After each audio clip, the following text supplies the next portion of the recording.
আমার এখানে 11 জনের মাথায় 10 জনের মাথায় উনি আছেন, ওনাকে ওই অবস্থা দেখে হবে। তারপরেও এই প্রশাসনের ঊর্ধ্বে পড়া কয়েকজন কর্তারা সেখানে গিয়ে চমকে সেখানে দাঁড়িয়ে থেকে বাকিগুলো থেকে পিছনে রেখে সামনে করা যে প্রক্রিয়াকরণ করা সেটা করেছে। তাহলে কি মনে হয় এতগুলো ঘটনাতে প্রশাসনকে বারবার করে মাননীয় মুখ্যমন্ত্রী এই ঘটনাটাকে ছোট করতেছে, পরিবারের সুসন্তানের সম্মান বাঁচাতে চাইছিল কিনা? এই ঘটনায় দিল্লি দিতে পারি 10 লক্ষ টাকা ক্ষতিপূরণ। এই কথাটা বলার মধ্য দিয়ে সাধারণ মানুষের কাছে যদি আপনি করতে চান, দিল্লি দিতে পারি এই বাংলা বাক্যটা কি ধরনের জায়গায় প্রয়োগ করা হলো। এই প্রয়োগ করার সাথে সাথে জাতীয় শিশু সুরক্ষা কমিশনের কাছে একটা পশ্চিম বাংলা থেকে একটা অ্যাপিল করা হলো যে নাকি আমাদের আজীবনের মধ্যে ডাক্তাররা নাকি দাঁড়িয়ে আন্দোলন করছিল, তারা নাকি বলেছেন যে দলীয় যাকে যুবরাজ বলায় অভিষেক মহাশয়ের নেই নাকি সম্মানহানি করার জন্য, তাহলে কি 10 কোটি টাকা আপনি মেনে নেবেন?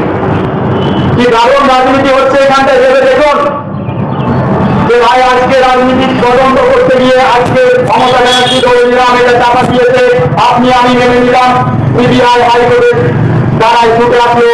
তাহলে সেই সিবিআই এর কাজ কি সেটা তদন্ত করার? সিবিআই কাজ, সিবিআই হচ্ছে দেশের প্রধানমন্ত্রী একটা স্বশাসিত দপ্তর আইন বিভাগ, তাহলে সেই আইন বিভাগের কাজ কি সেটা তদন্ত করার। আর সেই ভারত সরকারের অর্থাৎ নরেন্দ্র মোদীর একটা দপ্তর জাতীয় শিশু সুরক্ষা কমিশন, সেখান থেকে তাদের নেতৃত্বরা ছুটে আসছে, ছুটে এসে বলছে বাংলায় যদি অভিষেকের মেয়ে কিছু হয়ে যায় তার দায়িত্ব নেবে, তাদের কাছে নাকি দরখাস্ত করা হয়েছে। বিবেকের সঙ্গে ভাবুন যে ডাক্তার মেয়েটা ধর্ষণ হলো, নির্যাতন হলো, গোটা পশ্চিম বাংলায় দিন ঘটছে। অভিষেক ব্যানার্জি বলছে এরকম ঘটনা ঘটেই থাকে, দৈনিক 90টার ওপর নাকি ঘটে, স্টেটমেন্ট দিচ্ছে। তাহলে একবার ভেবে দেখুন তাদের ইন্টেনশন কোথায়, তাদের দায়িত্ব ছিল কি? সোশ্যাল মিডিয়ার পর্যায়ে দাঁড়িয়ে থেকে প্রত্যেক দিন সন্ধ্যাবেলা দেখবেন আপনাদের কর্মব্যস্ততার ফাঁকে চোখ খুলে রেখে দেখবেন জানছে নাকি সঞ্জীব ঘোষ নাকি তার পরিবারেরই একজন, যেটা আমার বলছে কোনো লজ্জা নেই, আপনারা অবগত আছেন কাকে আড়াল করা হচ্ছে। পড়াশোনায় নাকি খুব মেধা ছিল, স্বীকার করলাম, পড়াই ভালো হয়ে ভালো হওয়া যায় না, তাকে পাড়াই ভালো হতে হয়। তার মধ্যে যদি বর্বর নক্কার চরিত্র থাকে একবার তার খেয়াল করার দেখা গেল না। আমি ধরে নিলাম এই কাণ্ডের মধ্যে কতটা যুক্ত আছে কতটা যুক্ত নেই, কোন সাহসে সে বলার চেষ্টা করলো এটা আত্মহত্যা আমাদের চালিয়ে দেওয়ার। তার পরিবারকে কেন সেখানে যত সময় এসে পৌঁছাবার পরে কেন তার পরিবারকে তার মেয়ের এই অবস্থায় বডিটা দেখতে দেওয়া হলো না? আজকে সকালবেলায় দেখলাম দৈনিক আনন্দবাজারে আজকে বেরিয়েছে বর্ধমান মেডিকেল কলেজের 3 জন ডক্টর নাকি তারা ছুটে এসেছিল, তারা নাকি ওই জায়গায় গিয়ে পৌঁছেছে। জানি না তাদের সহপাঠী হিসাবে দাবি করেছে তদন্তের স্বার্থে বা মর্মান্তিক ঘটনা দেখার স্বার্থে তাদের ঘরে নিয়ে গিয়ে আজকে সেখানে দাঁড়িয়ে সিবিআই ঘরে তাদের ঘরে ডেকে পাঠানো হচ্ছে। কিন্তু তার বাবা মা এসে ওখানে দাঁড়িয়েছিল, তার বাবা মার মুখ ফাটা বেরো না, এই আমার বাচ্চা মেয়েটা বাচ্চা বোনটা যে অপদস্থ অবস্থায় পড়ে আছে তার মুখটা দেখাবার পুলিশ তখনও তাকে দেখতে দেয়নি। এবার বলি প্রশাসনের একটা বাক্যে আমরা সর্বদা নিন্দা করছি, হ্যাঁ নিন্দা করছি, আবার গর্বের সঙ্গে তাদের সম্মান করি। এই প্রশাসন তার দায়িত্ব যখন পালন করে আমরা তখন দেখে গর্বে আমাদের বুক ফেটে যায়। সারা ভারতবর্ষের সীমানায় আজকে আমাদের দেশের সীমান্তবর্তী এলাকাগুলোয় তারা তাদের বিবি বাচ্চা সবাইকে ছেড়ে এসে করে থেকে আমাদের নিরাপত্তা সুরক্ষিত করে, আমরা তাদের কাছে স্যালুট জানাই। কিন্তু যে প্রশাসনকে দিয়ে এতক্ষণ ধরে এফআইআর করানো হলো কেন? প্রশাসনের কাছে জানতে চাই রাস্তা পুড়িয়ে দেওয়ার জন্য কি নতুন সন্ধান তৈরি করা হয়েছিল? যে শ্মশানে বেরোনো হয়েছে আপনারা সেটাও সোশ্যাল মিডিয়াতে দেখেছেন, দৈনিক সংবাদপত্রে এসেছেন, সেই শ্মশানের আধিকারিকের কাছে গিয়ে পেশার সৃষ্টি করা হয়েছে অতি দ্রুত কেস কার্য করার জন্য। এবং সে বিবেকের সঙ্গে বলতে বলেছেন যে আমার এখানে 11 জনের মাথায় 10 জনের মাথায় উনি আছেন, ওনাকে ওই অবস্থা দেখিয়ে হবে। তারপরেও এই প্রশাসনের ঊর্ধ্বে পড়া কয়েকজন কর্তারা সেখানে গিয়ে চমকে সেখানে দাঁড়িয়ে থেকে বাকিগুলো থেকে পিছনে রেখে সামনে করা যে প্রক্রিয়াকরণ করা সেটা করেছে। তাহলে কি মনে হয় এতগুলো ঘটনাতে প্রশাসনকে বারবার করে মাননীয় মুখ্যমন্ত্রী এই ঘটনাটাকে ছোট করতেছে, পরিবারের সুসন্তানের সম্মান বাঁচাতে চাইছিল কিনা? আজকে নবান্ন অভিযান যারা নেমেছে তারা নববর্ষ নিয়ে নেমেছে। লক্ষ্য ছিল অবশ্যই রাজনৈতিক লক্ষ্য থাকতে পারে, কিন্তু তার সাথে সাথে বলি চলুন না এবার যদি এত বড় প্রতিবাদ করা যায় এই দপ্তরটা কার? মাননীয় প্রধানমন্ত্রী। চলুন মাননীয় প্রধানমন্ত্রীর সংসদ ভবন ঘেরাও করি। আজকে চার মুখে এখানে কথা নেই। স্বাস্থ্য দপ্তর ভারত সরকারের একজন মন্ত্রী আছে। এত বড় ঘটনা ঘটে যাওয়ার পর মিশর থেকে শুরু করে সারা বিশ্বের মুখে তোলপাড় শুরু হয়ে গেছে, সোশ্যাল মিডিয়াতে দেখতে পাচ্ছি। কিন্তু আমার দেশের স্বাস্থ্যমন্ত্রী নীরব নির্লজ্জ বেহায়ার মতো মাথা হ্যাক করে আছে, মনে মনে বলছে যা হয় ও বিষয়টা চাপা দেওয়ার জন্য যা করার প্রয়োজন, যেভাবে দরখাস্ত দরাদর করা হচ্ছে সেটা অন্যান্য ক্ষেত্রেও হবে। আজকে তো শাসক দল বলতে শুরু করেছে পশ্চিমবাংলায় নজর ওপর সিবিআই তদন্ত চলছে। সেই সিবিআই আজকে কি তদন্ত করেছে? রবি ঠাকুরের নরল চুরি হয়ে গেছে, এই সিবিআই রাখে দেওয়া হয়েছে। আজকে সেই রবি ঠাকুরের নরল চুরি হয়ে যাওয়ার আজকে নিষ্পত্তি করতে পারেনি বিচার প্রক্রিয়াতে। অবশ্যই আমার বিশ্বাস আছে, আমি একজন আইনজীবী হিসেবে বলছি, কিন্তু গোটা পশ্চিমবাংলার মানুষ কিন্তু আর বিশ্বাসের জায়গায় নেই। বাংলার মানুষ যেদিন রাজপথে নেবে পায়ে পা মিলিয়ে ফেলবে, পুলিশের বন্দুকের গুলি, পুলিশের হাতের লাঠি আর ওই রাস্তার গাড়িতে ওই বাস দিয়ে পশ্চিমবাংলার সাধারণ মানুষকে আটকাতে পারবে না। সেদিন পুলিশে নিয়োগ হয়ে দর্শকে দাঁড়িয়ে থাকবে। আজকে প্রশাসনের একটা অধ্যায়কে, প্রশাসনের একটা জায়গাতে বিভিন্নভাবে নিজ দিয়ে করা হচ্ছে এবং তাদের দিয়ে আন্দোলন, তাদের অধিকার সেদিকে সরকারের টাকানোর ভাব নেই, কিন্তু তাদের ঘরে দেখানো হচ্ছে। আজকে আমার দেশের প্রধানমন্ত্রী, আজকে আমাদের দেশের মুখ্যমন্ত্রী যদি কোনো জায়গায় যায় তার নিরাপত্তা দেওয়ার জন্য প্রশাসনের মানায় নিরাপত্তা বলে তাদের থাকা খাওয়া বসা বসা সব অস্থির হয়ে যায়। ছুটোছুটি কুটোছুটি দেখা যায় তারা তাদের সকালে টিফিনটা বেলায় কখন হচ্ছে, বেলার টিফিনটা রাতে হচ্ছে, পরিবারের ফোন আসছে ধরতে পারছে না। এমনও আমার পুলিশ ফোন ধরে রাখতে শুনেছি নির্দিষ্ট সময় ছেলে মেয়ে মাধ্যমিক উচ্চ মাধ্যমিক পরীক্ষাতে তারা ছেলে মেয়েদের গার্জেন সেন্টারে নিয়ে যেতে পারছে না। দায়িত্ব পালন করছে। কি দায়িত্ব পালন? দেশের প্রধানমন্ত্রী আছে, দেশের মুখ্যমন্ত্রী আছে, সেখানে নিরাপত্তা দিতে হবে। নিশ্চিত ভালো জিনিস, কিন্তু সে একজন সাংবিধানিক অধিকার, কিন্তু সে তো ভারতের একজন নাগরিক। একজন নাগরিককে দিয়ে আম্বেদকর আমার ঘরে যে অধিকার সংবিধান দিয়ে গেছে, সেই অধিকারটা পাওয়ার জন্য আমাদের জন্য আপনাদের উপর যে দায়িত্ব আছে, সেই দায়িত্ব পালন করতে দেওয়ার জন্য আপনাদের যে ভূমিকা নেওয়ার কথা, সেই ভূমিকাতে যে যারা হস্তক্ষেপ করছে আপনারা তাদের দিকে তাকিয়ে দেখে আপনাদের নিজস্ব অধিকারের জন্য আপনারা সেই লড়াই সংগ্রাম করুন। আজকে অত্যন্ত নিন্দনীয় ঘটনা গোটা পশ্চিমবাংলায় রেপের যদি বর্ণনা দেওয়া হয় মাথা হেঁট হয়ে যাবে। দুর্নীতির যদি বর্ণনা দেওয়া হয় রেশন থেকে শুরু করে সমস্ত জায়গায় দুর্নীতি, শিক্ষক নিয়োগ থেকে দুর্নীতি, আর সমস্ত শেষে বড় দুর্নীতি হয়ে দাঁড়িয়েছে। আজকে পশ্চিমবাংলায় বড় বড় রাজনৈতিক দলগুলো দাঁড়িয়ে আছে। আজকে সেন্টারে যাদের কাছে যান, আজকে তাদের কাছে গিয়ে সিবিআই চাইবেন, সঙ্গে সঙ্গে পাঠিয়ে দেবে। সিবিআই থেকে আমরা খুশি হবো পশ্চিমবাংলায় হয়তো নতুন সূত্র তৈরি হয়েছে। আজকে পশ্চিমবাংলায় দেখতে পাবো সিবিআই তাদের তদন্ত সুষ্ঠু করবে, কিন্তু আজকে দেখছি সিবিআই সেই তদন্ত করতে গিয়ে বলছে এভিডেন্স কম বেশি লোপাট হয়ে গেছে, বলতে পারছে না প্রসঙ্গ দিয়ে, সেটা আমরা অবজারভেশন করতে পারছি। এই পুলিশের কাছে জানতে চাই, আর কি করে যেমন বহিরাগতরা দৌড়ে গিয়ে হুড় হুড় করে ঢুকে গেল হাতে পাখির সোজা নিয়ে দেওয়াল পাখির করে যখন ভাঙলো, আপনারা তো ওই কয়েক মিটারের মধ্যে দাঁড়িয়েছিলেন। ওই এলাকার সিসিটিভি ফুটেজে দেখা যাচ্ছে আপনাদের বহু বড় বড় অফিসারদের মুখ, তারা সেখানে কোথায় ছিল। এই কথাগুলো দাঁড়িয়ে থেকে নওশাদ সিদ্দিকী যখন বলতে শুরু করে, নওশাদ সিদ্দিকীর মুখটা বন্ধ করার জন্য নওশাদ সিদ্দিকী টেনে হিঁচড়ে রাস্তা থেকে তুলে 42 দিন তাকে জেল খাটানো হয়েছিল, তাকে ভয় দেখানো হয়েছিল, চোখে চোখ রেখে তার সঙ্গে নিরীহ মানুষগুলোর উপর প্রাথমিক শারীরিক অত্যাচার, মানসিক অত্যাচার করা হয়েছিল, ভয় দেখানো হয়েছিল, কাউকে বিক্রি হয়ে যাওয়ার জন্য লোক দেখানো হয়েছিল। আজও পশ্চিমবাংলার মানুষ ভেবে দিয়েছে নওশাদ সিদ্দিকীকে যেমন কেনা যায় না, ইন্ডিয়ান সেকুলার ফ্রন্টকে যেমন কেনা যায় না, আইএসএফের কোন কর্মীকে সেভাবে কিনতে পারবে না।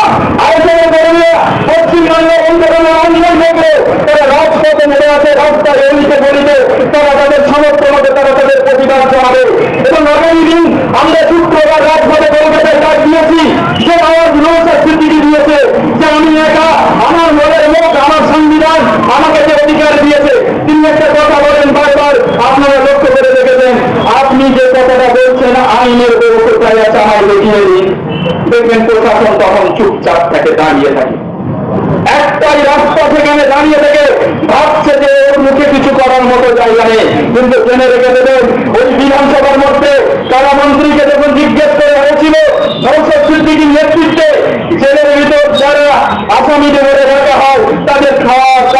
তাদের সংশোধনাগারে তাদের অবস্থান কি সেটা কারামন্ত্রী তার জবাব দিতে পারে।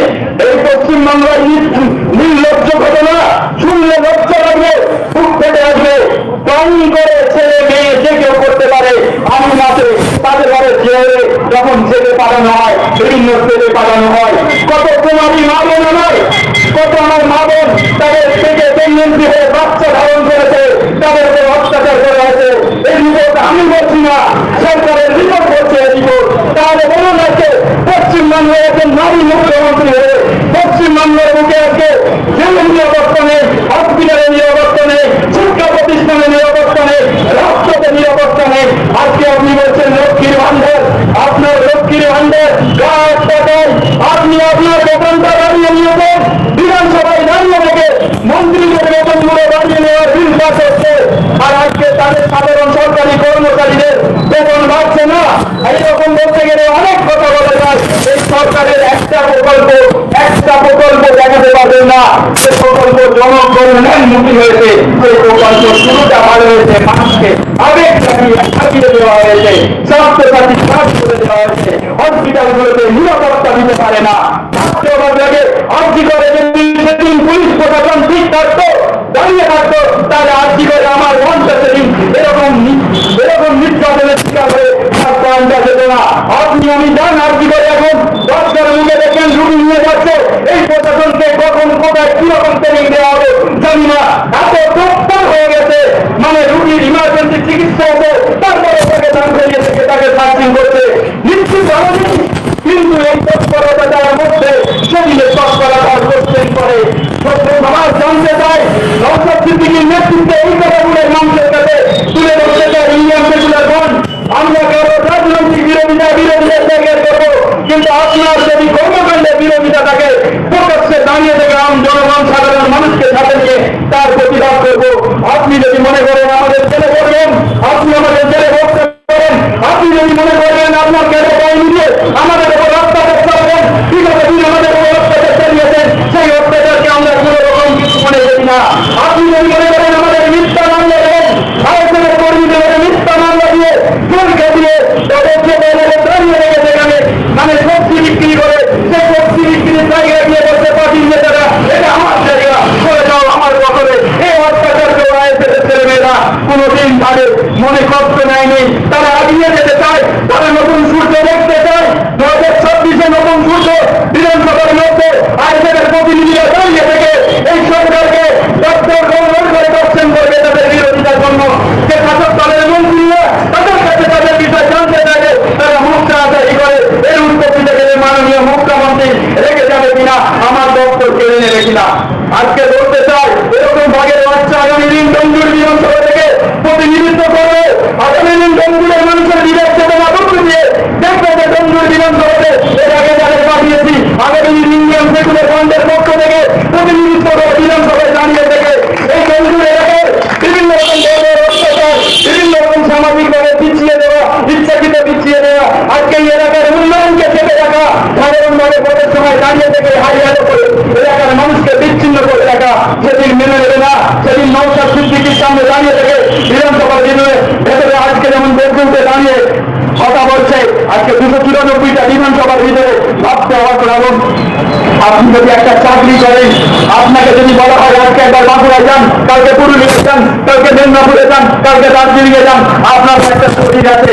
আপনি আমার ঘরের বিধায়কের মধ্যে দেখবেন যার মধ্যে এরকম কোন রকম মানে শারীরিক অসুস্থতা থেকে কোন রকম অজুহাত দেখাননি। যখন যেখানে সে ঘটনা ঘটেছে, দিদিপুরে আমি শুনলাম আমার দলের বিধায়ক চেয়ারম্যান সে বাড়িপুরে গিয়ে আজকে হাজার হাজার লোক রাস্তায় মেরেছে।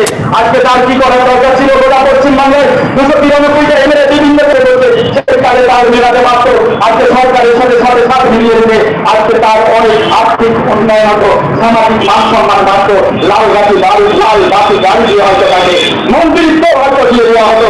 বিগত দিনে সিদ্দিকুল্লাহ আজকে জানতে চাই এই মুসলিম সমাজের দাঁড়িয়ে রেখে সবাই রেখে নিয়ে ফেলে দেওয়া নিরক্ষিত বিধানসভার ভিতরে গেছে। তারা আজকে নিশ্চয় কেন আজকে মাননীয় বিধায়ক মহাশয়ের বক্তব্য এই বিষয়ে প্রকাশে জানতে চাই।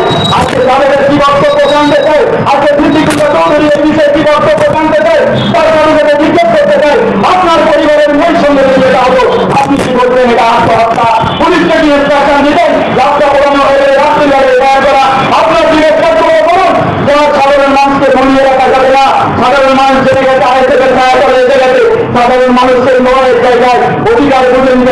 অন্যায়ের বিরুদ্ধে প্রতিবাদ করতে চাই। এই অন্যায়ের বিরুদ্ধে আর্থিক কাণ্ডে যদি আগামী দিন বিচার না হয়, বিচারে দিন আছে, বাংলার মানুষ কিন্তু রাজপথে নেমে মিলিয়ে প্রতিবাদ করে বুঝে নেবে অধিকার। এই নির্মম অত্যাচার বাংলার মানুষ কখনোই প্রশ্রয় দেবে না। আন্দোলন কি জিনিস বাংলার মানুষকে বুঝিয়ে দেবে। বাংলার মানুষ এখন বন্ধে আছে, বসে আছে, চুপ করে আছে, রাস্তায় আছে। বিভিন্ন রকম মানুষ বিভিন্ন রকম ভাবে দেখার চেষ্টা করছে। অন্যান্য বলে চালিয়ে দেবেন না, 15 দিনে পিছিয়ে দেবো, আমি 10 দিনে পিছিয়ে দেবো। আপনার এই সমস্ত উপলক্ষণ বাংলার মানুষ ভুলে গেছে। তাই বলতে চাই, আর্থিক কাণ্ডে অতি বিলম্বে আপনি দোষীদের গ্রেফতার করুন, কাউকে সরাতে পারবেন না। আপনার লজ্জা লাগলে ওই প্রিন্সিপালকে আপনি ছবি অন্য জায়গায় করাবেন, তারপর তাকে ধরিয়ে আপনি স্বাস্থ্য ভবনের নতুন সঙ্গে সঙ্গে তার জন্য ক্রিয়েট করে ফেলবেন ডিউটি অন অফিসার, যে পোস্টটা বিগত দিনে স্বাস্থ্য বিশ্ববিদ্যালয় তৈরি হওয়ার পর, স্বাস্থ্য ভবন তৈরি হওয়ার পর ছিল না। আপনার লক্ষ্য ছিল কি? যখন করে তাকে বাঁচাতে হবে। আর বাংলার কোটি কোটি, সারা বিশ্বের কোটি কোটি মানুষের লক্ষ্য আছে, ওই বিচারটা আমরা বুঝে নেব। সেই বিচারটা করার জন্য আপনার যে প্রক্রিয়াকরণ আছে আপনাকে তো করতেই হবে। সিরিয়াল যে দায়িত্ব আছে তাকে তারা রেকর্ড করার ভাবে তদন্ত করতেই হবে। আগামী দিনে সেদিনের অপেক্ষায় আছি। আইএসএফ জিন্দাবাদ,